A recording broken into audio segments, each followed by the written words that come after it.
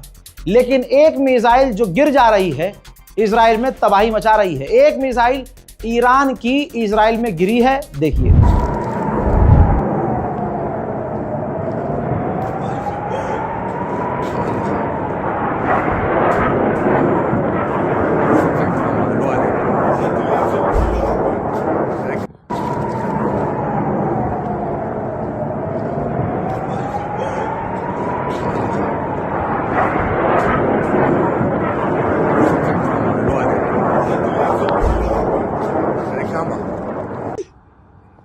Fila Baluk.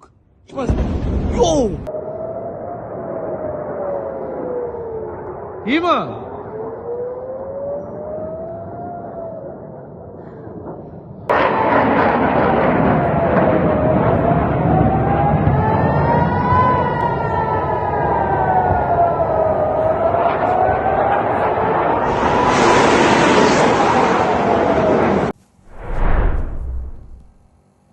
वहीं खबर यह है कि कतर उन लोगों से बिल्डिंग और होटल खाली करवा रहा है जिनके घर और होटल अमेरिकी एम्बेसी के पास है, क्योंकि कतर को डर है कि अब अमेरिका तो रोक नहीं पाएगा और हम भी नहीं रोक पा रहे कैमिकाजे ड्रोन्स को, तो ऐसा ना हो कि सिविलियंस निशाने पर आ जाएं।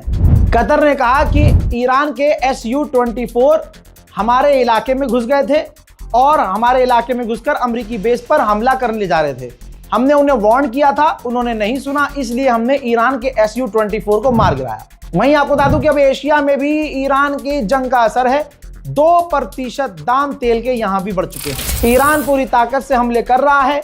तुर्की के करीब आसमान में बल्कि अंतरिक्ष में ईरान की मिसाइल को रोका गया है, मार गिराया गया है, वरना ये ईरान की मिसाइल क्या करती आपको पता है। कहने का मतलब यह है कि जो ये कहा जा रहा था कि ईरान मिसाइल्स नहीं दाग पा रहा है, ड्रोन लॉन्च नहीं कर पा रहा है, पिछली तीनों रिपोर्ट में सबूत दिखाए हैं कि ईरान अभी लड़ रहा है। इस रिपोर्ट को शेयर कीजिएगा, चैनल को सब्सक्राइब कीजिएगा, दुआओं में याद रखिएगा। जय हिंद।